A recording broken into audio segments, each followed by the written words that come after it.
Ladies and gentlemen, boys and girls, welcome back to another episode of Breaking Mental Barriers. I am your host, Malik Washington, and I am so happy to be back with you guys once again to do another episode where I explain to you my thoughts and give my perspective on what I think of this world, the people in it, the different aspects around us, and everything that comes with it.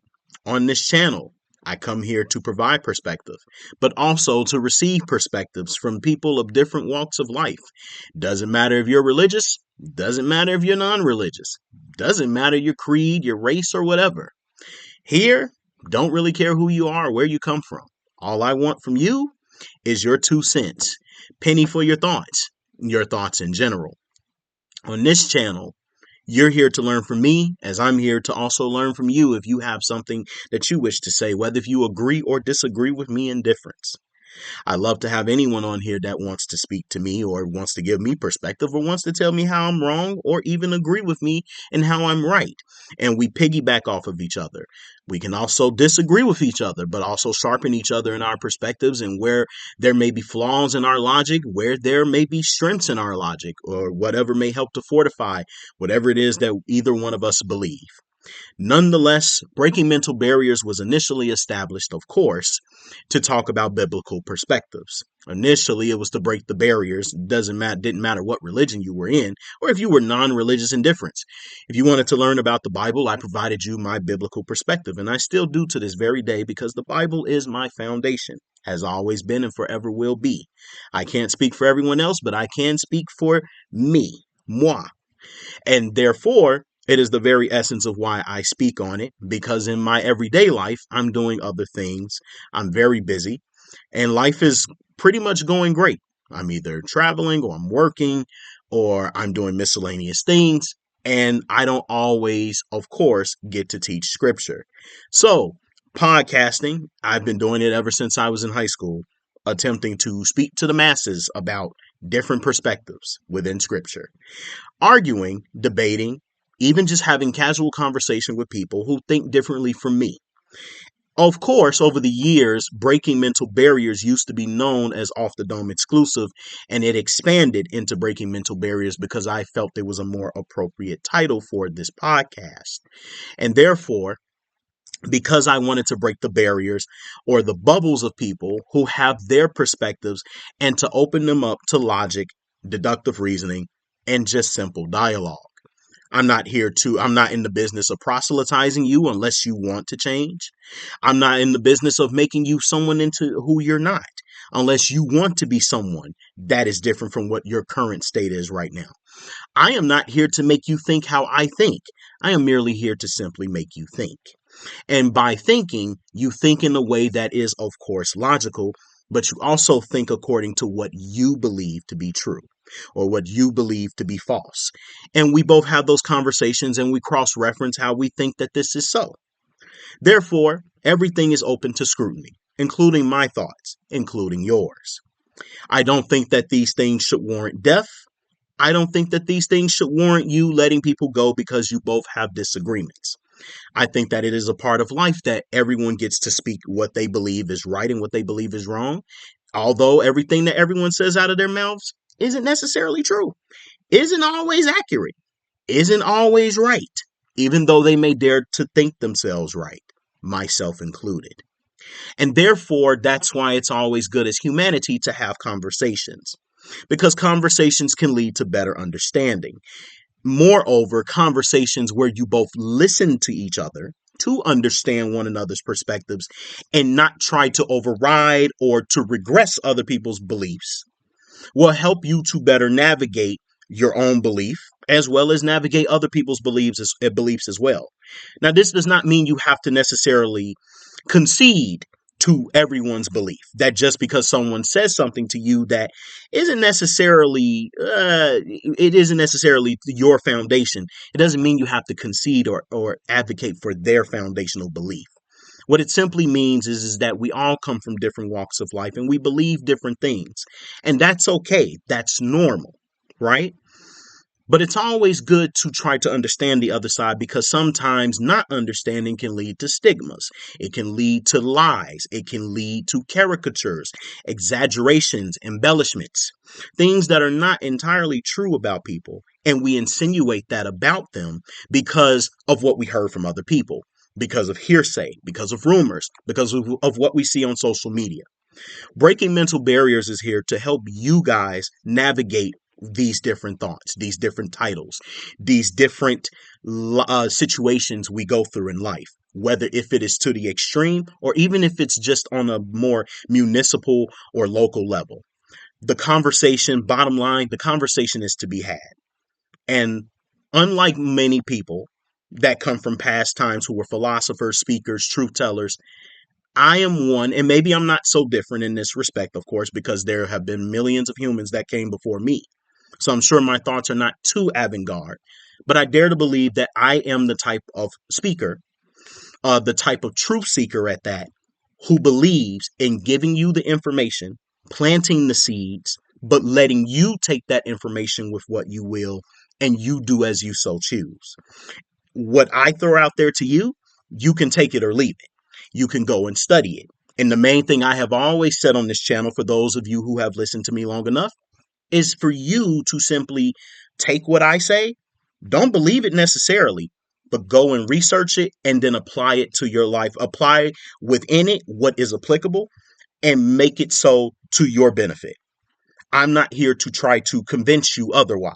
And if you think I'm wrong, you have absolutely every right to do so. Not going to hurt, bite, kill you, whatever, because of what you believe. Strangely enough, that's what this channel is concerning, right? And the reason I am having this conversation with you, and the reason for that monologue, is to segue into this and bolster this point. Today's episode is about a young man who millions of people know. He's 31 years old. He was born in 93, a couple of years older than I am. I was born in 95. He's a millennial nonetheless, like me. And he was a conservative, a white guy, a Christian. And many of you already know who I'm referring to, of course. The title of this video is obviously going to say his name. But for those of you who do not know, to give a short synopsis, the name of this man is Charlie Kirk. Now, I do not personally know Charlie Kirk. I know of Charlie Kirk in passing because there have been other podcasters I have listened to over the course of the years who just so happen to be conservative that have had conversations with him because he has his own podcast as well. But I have heard many of his perspectives on these podcasts indirectly when they inquire him about his beliefs about certain instances that have happened. Famously, the one where he talks about George Floyd. Also famously, I've listened to some of his other, you could say, videos where he's been recorded being on university campuses with Turning Point USA, along with people like Candace Owens, one of the people I do listen to, who apparently go around to different campuses and they invite people who highly disagree with them for conversation, which is as it should be in America because you have the right to free speech. You would think that the First Amendment would protect people. But as we clearly see, parchment in a ceramic glass doesn't necessarily protect or guarantee your immunity from death. What it certainly guarantees is from a more lawful or legal perspective is that no one has the right to infringe upon your right to speak. But if someone kills you and ends your life completely to where you no longer exist on this earth, the one thing that free speech can't guarantee you, no matter how much you speak it, is eternal life. Clearly with Charlie Kirk and people that preceded him, who were also speakers and truth tellers, truth seekers, you name it. This path obviously does not always lead to a positive end, right? Charlie Kirk was a conservative white advocate for conservatism. Essentially, he was a guy that believed in God, family, and country, if you want to keep it a long story short, especially if you already know what conservatism is, what it's about, what it stands for, you name it. I personally am not a conservative, neither am I a liberal. I'm more so in the meaning, good grief. I'm more so in the middle, but I do have more conservative leanings than I do liberal leanings. But that does not negate the fact that I can lean either way. It just depends. I don't take a side because whereas one side could be wrong, another one could be right, and vice versa.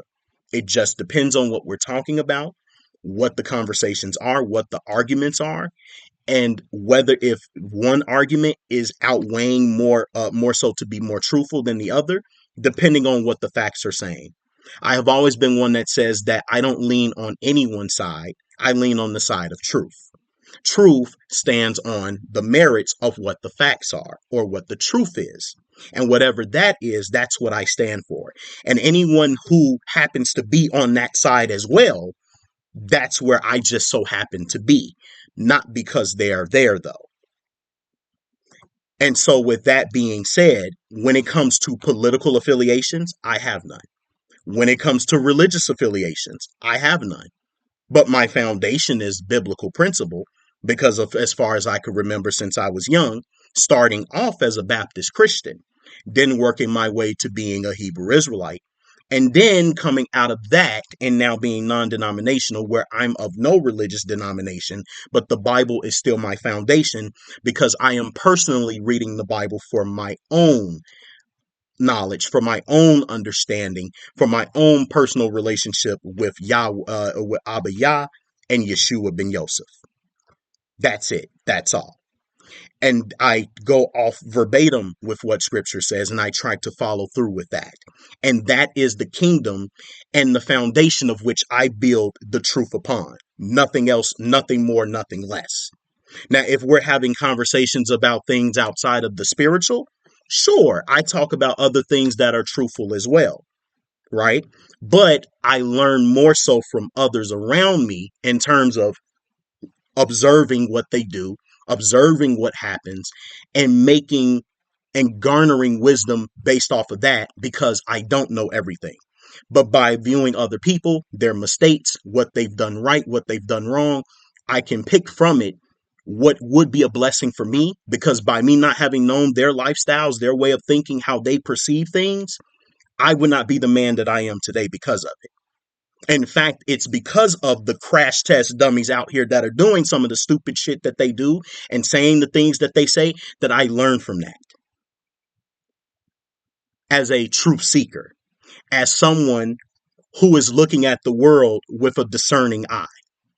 And that's how I advocate that wisdom to you all, in case you're wondering where am I going with this? All of this is to say this about Charlie Kirk. Charlie Kirk took a path that signed his death warrant. Charlie Kirk was not an immaculate man. Obviously, he wasn't. He had some controversial views. There are people who are currently online who are celebrating his death, which is absolutely insane.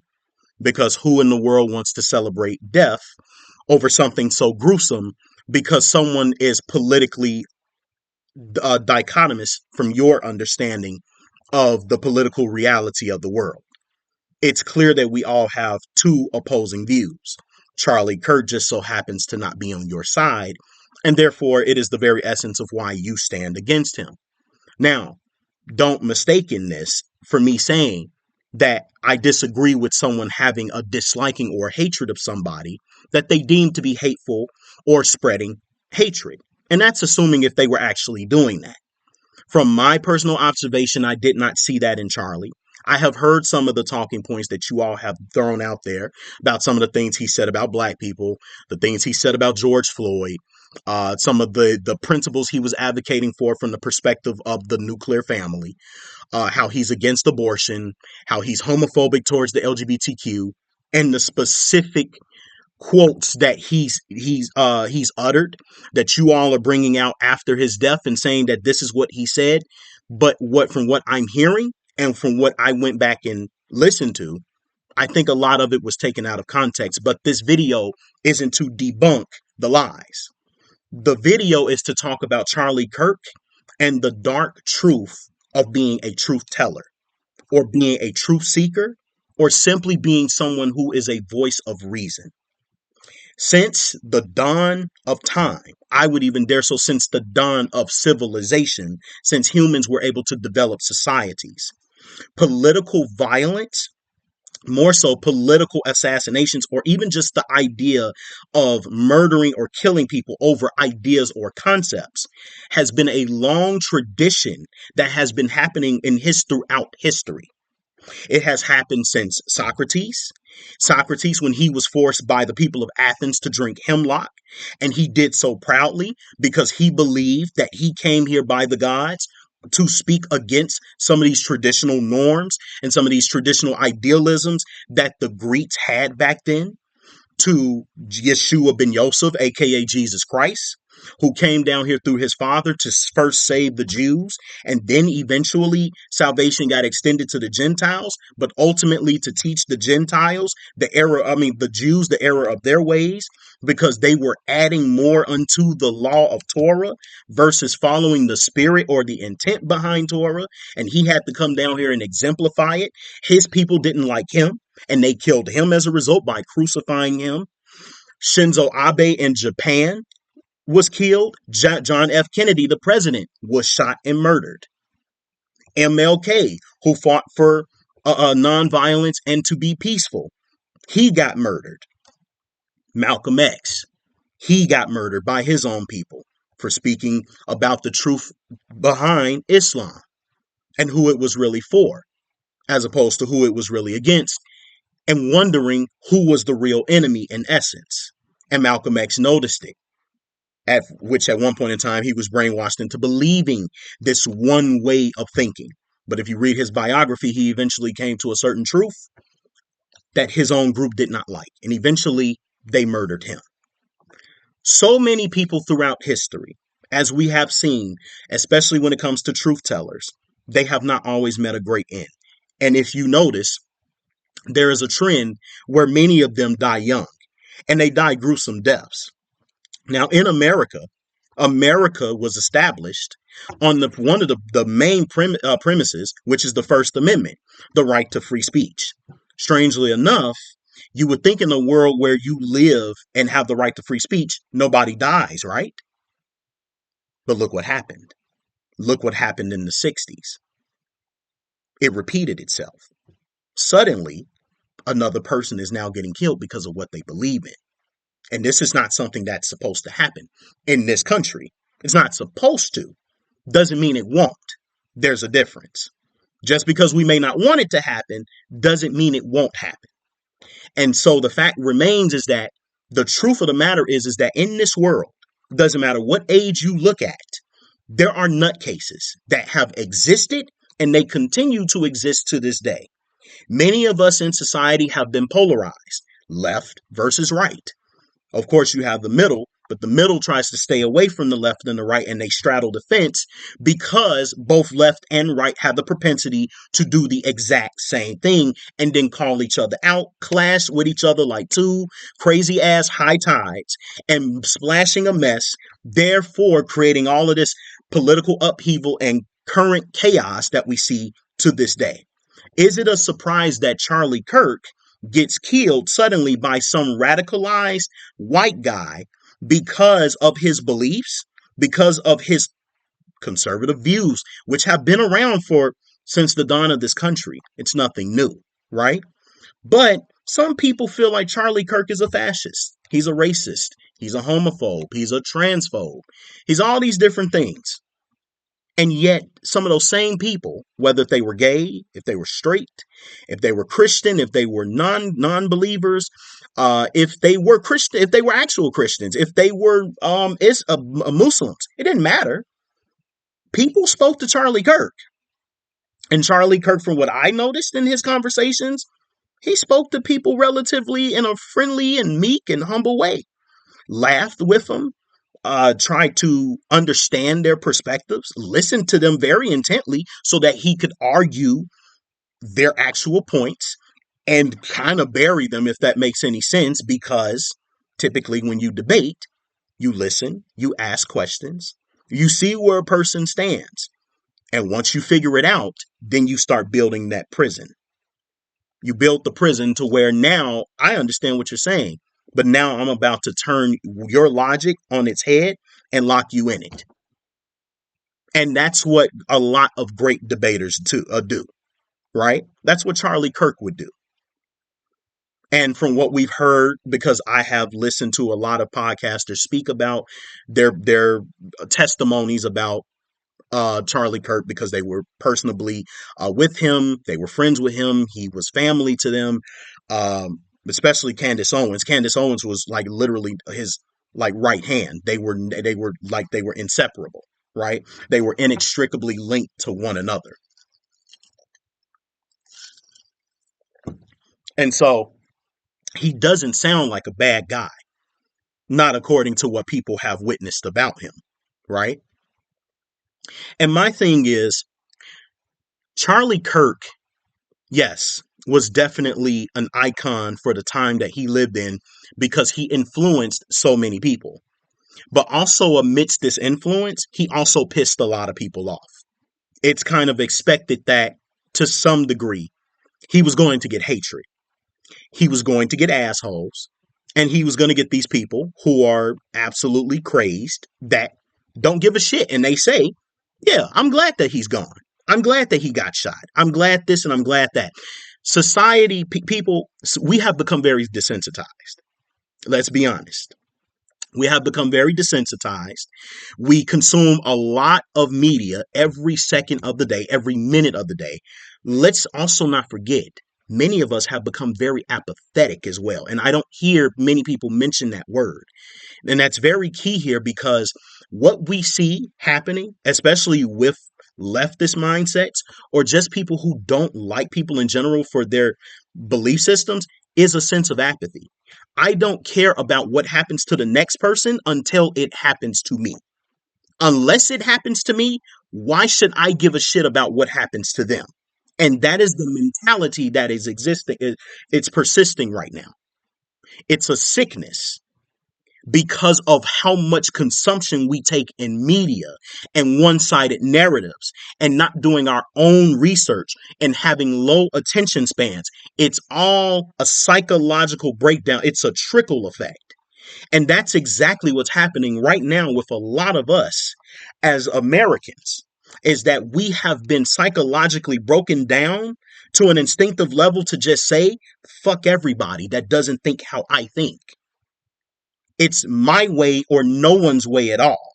And that's what's currently happening here. This is not new. This isn't avant-garde. If you want to break a society down, just dumb down their intelligence. Just make them feel that they have to think this way and no other way at all.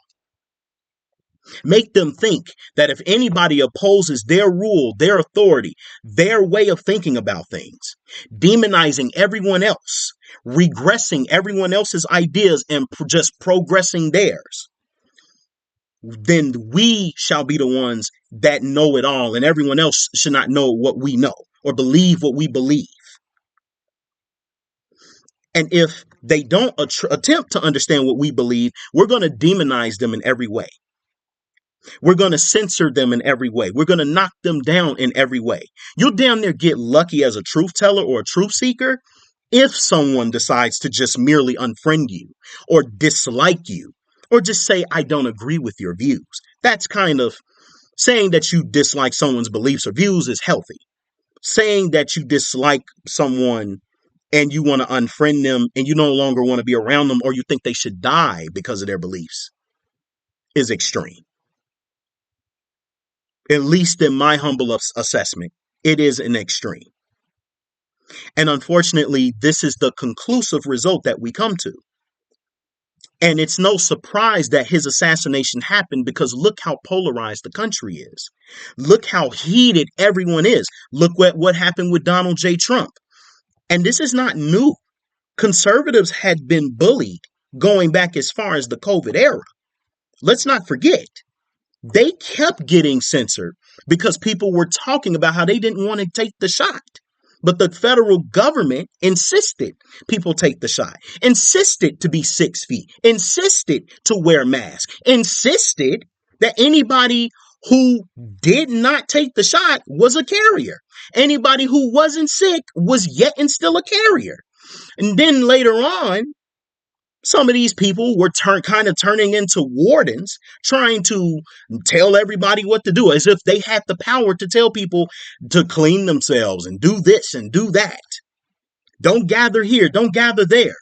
But even the government didn't know how to deal with COVID at the time. And that 6 feet concept came from a study way back in the 1900s. Germs go way beyond 6 feet. And we all know this.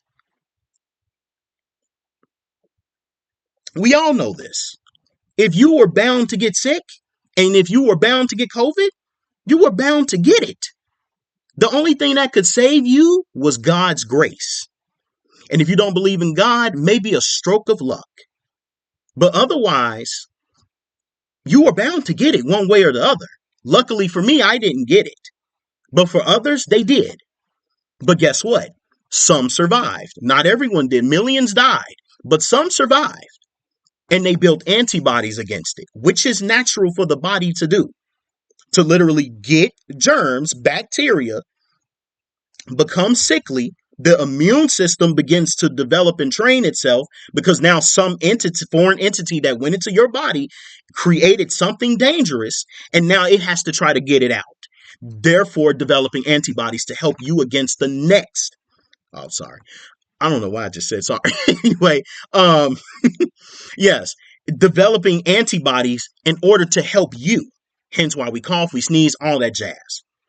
And yet conservatives were even censored then. And so little by little, the pressure was just building up, building. Now that conservatives have won the political election, Donald Trump is in office.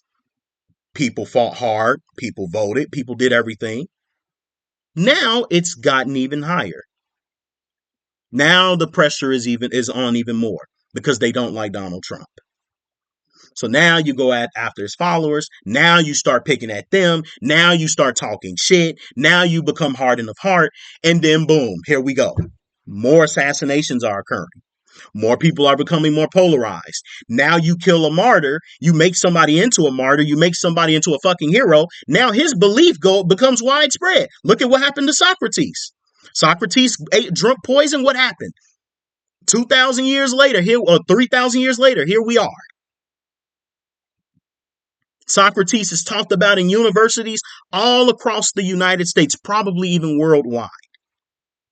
So whatever Athens thought they were doing by taking him out, his questioning, the whole concept of Socratic dialogue became a thing because of Socrates. Yeshua, who had a multitude of people. Everybody didn't believe in what Yeshua said. Everybody didn't like Yeshua either. People lied on the man, smeared him. His own people, his own echelon, the Pharisees. He himself was a Pharisee, and what happened? 2,000 years later, despite the crucifixion, the guy is loved by millions of people. So-called love, I would like to say, because I don't think millions of people really love him. I think very few people do, because many people will utter from their lips that they love him, but their hearts are far from him, as scripture would say. Charlie Kirk followed a path that is not new to anyone else. When you speak the truth and you want to know the truth, guess what? The truth is going to come with consequences. The truth is going to come with you signing your death warrant. It really is. And it's a scary position to be in, but everyone is not called to be in that position. Thank God. Very few people are. I consider myself a truth seeker. I consider myself a truth speaker. I try to help people understand what's happening. I try to give people perspective. I don't have 100% of the answers, but we can both sit down together and brainstorm of what might be happening here. We can talk about our agreements and disagreements. I don't have to kill you for it. I promise you I don't. I promise you I don't. And at the end of the day, my life is not to sit here and subject you to a mentality where we become so enamored by our own ego that we dare to believe that only our thoughts matter and no one else's does. And that cannot be tolerated as a people. That we cannot tolerate that as Americans. And all I want to say to you all who believed in Charlie Kirk, who were influenced by Charlie Kirk, I want to say this to you. What do you stand for? What do you believe in? Do you follow through with just what Charlie Kirk believes? Or do you believe in your own mind, in your own thoughts, and what you see throughout the world? What matters to you? Charlie Kirk was but a man, but you are also human too, and you can have your own thoughts. So my question is to you, what do you stand for? Because many conservatives dare to ask the question, well, what are we going to do going forth from here? Right? What comes next? And so what I dare to say to that is, as you all who claim to be conservatives, keep going. Keep fighting the good fight. It doesn't stop because one man dies. The movement continues onward. The movement to keep America where it is today continues to succeed. Now, you don't necessarily have to do everything Charlie Kirk did, but in your own way, if you believe in your country and you believe in your fellow man, then you create ways to make America better. Charlie did it by talking. Perhaps you will do it by giving. Perhaps you will do it by building. Perhaps you too will do it by talking. Charlie did it by going from campus to campus, opening up for conservative kids to be able to talk, because conservatives in general were mistreated by the world. Conservatives in general were mistreated in schools and were prevented from really speaking their minds and giving their own particular thoughts, despite the fact that they think differently than their liberal counterparts. And universities are the heart of where debate should be. But universities were even degrading and demeaning people who thought differently from them, which is not right. It's not right at all. We all deserve the right to speak our minds. We all reserve the right to have differences of opinion. We should not get F's in class because we may write an essay or tackle a particular essay point or essay topic based off of a conservative and or liberal perspective. I don't give a shit what position you come from. You should be able to give your perspective. The essay was about you critically thinking about the topic. And if it was from a conservative perspective, the teacher should have looked at your perspective from that critical point of view and said, you know what? Okay, at least they thought it through. They don't have to agree or disagree. The point is to see if the student is willing to participate and actually think about what they're writing. That's it. It should not be, let me condemn you and hold you to contempt because you're saying things that I find to be inaccurate from my point of view. You're a teacher. You're not a pundit or a critic of political or religious affiliations. You're here to teach a class and let others figure it out for themselves. The same thing goes for Charlie Kirk, who would be a teacher, a mentor, a friend to many of you. He can give you the perspective. He can give you the blueprint. But what you do with that, what you take from that is entirely up to you. It's not up to Charlie Kirk. It may have started with him, but it doesn't have to end with him. You can continue it onward. Do not let the fear of a bullet from someone who is radical prevent you from seeking the truth. And if you have even more courage to go out here and speak the truth, and that's easier said than done. Because no one wants to lose their life over words. And I don't think he did either. But when he decided to tell the truth, he signed his death warrant. No different than I would, being who too is a truth seeker and a truth teller. But the difference with me is I can accept death because I believe in my objective as a human being in helping other human beings. I love having conversations with different people that think differently from me. because it helps me to fortify even my own beliefs, or helps me to see the flaws in my beliefs when I listen to other people outside of myself. But yet again, I have never had the desire to kill someone, neither wish death upon them, even if I strongly disagree with them 100%, because they think differently from me. I can appreciate their difference. And whether some higher being accepts that or not is entirely up to that higher being. I'm not their God. Whoever it is, that's their God. And whatever my creator deems, that's what my creator deems. And in that case, it's the God of the Bible. For others, it's no God at all. And that's fine. You don't have to be religious to tell the truth. You don't have to be political to tell the truth. You don't have to be non-religious to tell the truth. You just simply tell it because that's what you see. And that's what's presented. And you take it from there and you hope the best.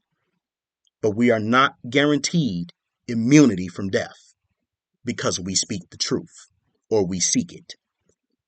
Charlie Kirk followed a dark path, and that path led to his death, as did many other young prospects and trailblazers who came before us, who spoke many truths, who gave many perspectives, and people follow to this day. And they lost their life. He who seeks their life shall lose it. He who loses his life shall seek it, shall find it. And that's kind of what happened here. My heart does go out to his wife and his two children, as the children are now fatherless and the wife is now a widow. To that I say rest in peace to the man.